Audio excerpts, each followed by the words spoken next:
We say hey to Mary Kay here on the Rich Eisen Show. How are you, Mary Kay? I'm doing great, Rich. How you doing? All right. What happened? What happened? Well, you know what? It was time. I mean, the New York Giants are starting to interview people. I think they're probably going to go after a John Dorsey type of person, and I think the Browns wanted to jump in the game and make sure that they have a shot at some of the best GM types in the NFL. So, but why would they sour on Sashi Brown? I thought this is the process that they're trusting. Well, the process has, like you said, resulted in a 1-27 record. It has resulted in them passing on Carson Wentz, who could be the MVP this year. He's got a 10-2 record right now. They passed on Deshaun Watson. Meanwhile, the Browns are still looking for a quarterback. They're 0-12 this season, gunning for 0-16, and the plan doesn't seem to be working. So did we take this to mean that Hugh Jackson wasn't part of the process of skipping over Wentz and Watson? That's correct. I wrote a story earlier this week that he actually preferred Wentz over Goff in the 2016 draft, that was his guy all the way. And the front office was really determined to turn that pick, that number 2 overall pick, into a bunch of picks and try to set this organization up for sustained success. But inadvertently, they passed on, somebody that could go down in history as being right up there with some of the best quarterbacks in the NFL. So then let's walk me through this then. So back in the draft in spring of last year, as the Browns are swapping spots with the Philadelphia Eagles, Hugh Jackson somewhere in the building saying, don't do it? Well, I think he was pretty new back then. I think back then he still really, believed and trusted that Sashi Brown and Paul DePodesta and those guys, really did have a firm, sound plan, that they knew what they were doing. I don't think he realized at the time just how much that, inexperience they had in terms of just watching film and picking guys and evaluating quarterbacks. But by the time that draft was over, it was pretty evident because they picked Cody Kessler in the 3rd round. They took a lot of heat for that. And they passed on Carson Wentz. And I think by the time that draft was over, the balloon was off the rose. And Hugh didn't want Deshaun Watson saying, let's take him here? He didn't want that? Well, he liked Deshaun Watson. I don't know that he stood on the table for him at number 12, but once again, he didn't have a whole lot of control in the draft at that point, and they were determined to take that number 12 pick and turn it into another first-rounder in 2018. Mary Kay Cabot of the Plain Dealer, Cleveland.com, joining me here on the Rich Eisen Show. I think you see what I'm driving at here, and I'm not a Hugh Jackson hater by any stretch of the imagination. I've met him, and everybody who I know who definitely knows him better than I do, from Mariucci to Mike Silver, just loves this guy and thinks that he is going to be a great head coach in this league if he gets the chance.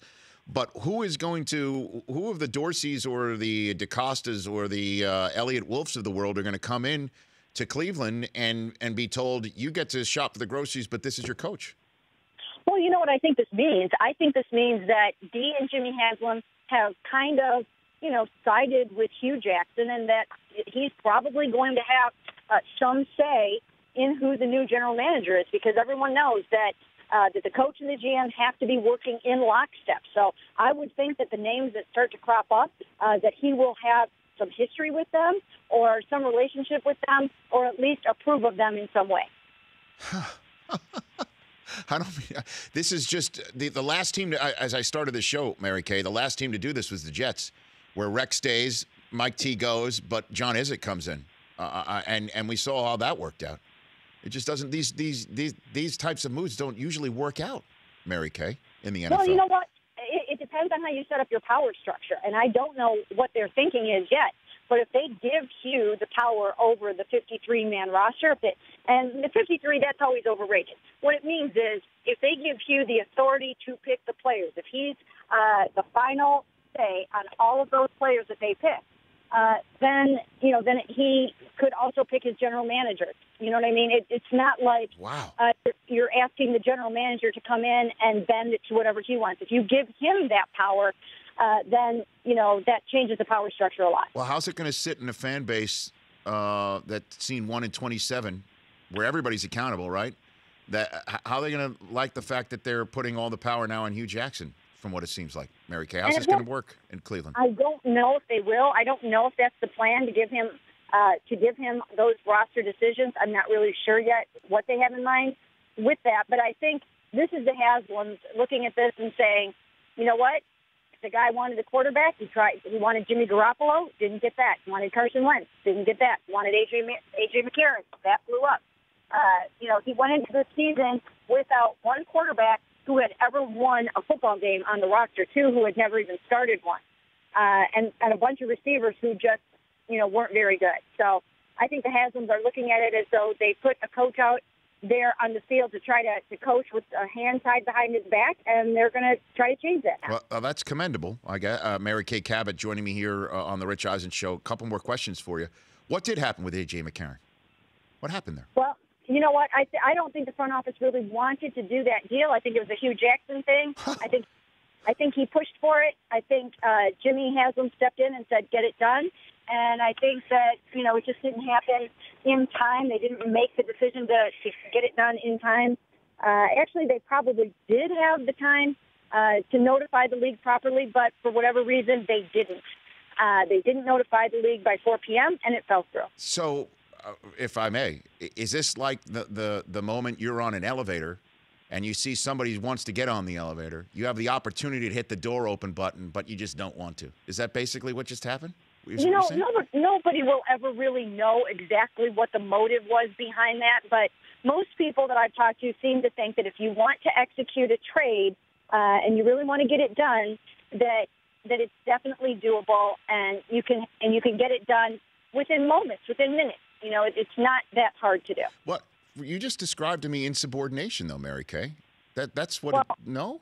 Yeah. You know what? I honestly can't say. Like I said, I don't know what is in the minds and the souls of people, but I don't think that initially the front office wanted to do that deal. They took too much time, and by the time they made up their mind that they didn't want to do the deal, it just didn't get executed properly. I can't accuse anybody of sabotaging the deal because I have no idea if that really happened. Who's out with Sashi Brown? Is Dee Podesta out too? As of right now, everybody remains intact, but I think a lot will have to do with what the new guy wants when he comes in. In order to attract a top-quality NFL personnel guy and to be able to interview some of the ones that are with existing teams as they move through the process here, you're probably going to have to give that guy a lot of authority and a lot of say. And I've already talked to guys that they won't set foot in the door here unless they know that they can kind of clean house or do whatever they want. Except for the coach. Except for the coach, yes. Last one for you. How does Josh Gordon look? I mean, he and Odell Beckham are the only receivers to get at least 85 yards on the L.A. Chargers secondary this year. So that's not a bad start, even though it's difficult sometimes to watch Kaiser try and get him the ball. There was one remarkably well-designed play where it was, I believe, the second half, Mary Kay, where there were three receivers out on each side of the field, and it looked to me specifically designed to get Gordon the ball, and he was open and Kaiser couldn't do it. So my question for you is, how is this going to look, do you think, for the rest of the season with Gordon? Well, hopefully for the Browns' sake, those two guys will get some more timing down. They'll figure each other out a little bit. First of all, Josh had to knock a little bit of the rust off. He has to know the route concepts and get to know this offense a little better and study harder and study film. And then Deshaun Kaiser has to work on his accuracy. He's only completing 52.5% of his passes. That's not going to fly. So he's got to be able to get the ball to him. I think they probably should try some shorter passes, some higher percentage passes, and let Josh run with the ball afterwards and try to get that percentage up for both of them. And is Kaiser playing for his job now that Sashi Brown is out, and that one would think that a new general manager comes in and with what looks like to be the first overall pick is coming in with all those quarterbacks coming out? Mary Kay? Yes. Deshaun is playing for his job. There's no question about it. I even asked Hugh Jackson that the other day.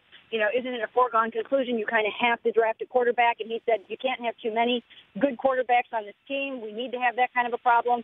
And I do think that they will draft one. And Deshaun has 4 games to prove that he still deserves a chance. Ask Mary Kay Cabot the poll question before we let her go, Christopher Brockman. All right, Mary, which team in the NFL gets it right first? The Browns, Giants, Jets, or Bucks? What do you think? Great question. I think the Jets are already on their way. Okay. That's one. So who else you got? What do you think? And you want me to go in order? No, I want you to know which one do you think is going to get it first after the Jets then? Yeah. So you got the Jets. After the Jets. You know what? Let's say that I'm going to say the Cleveland Browns. Now that they made this move, I think they're going to have a chance. Okay. Thank you, Mary Kay. Appreciate it. You take care of yourself. Thank you, guys. You got it. There's Mary Kay Cabot. The Rich Eisen Show, weekdays at noon Eastern on Audience.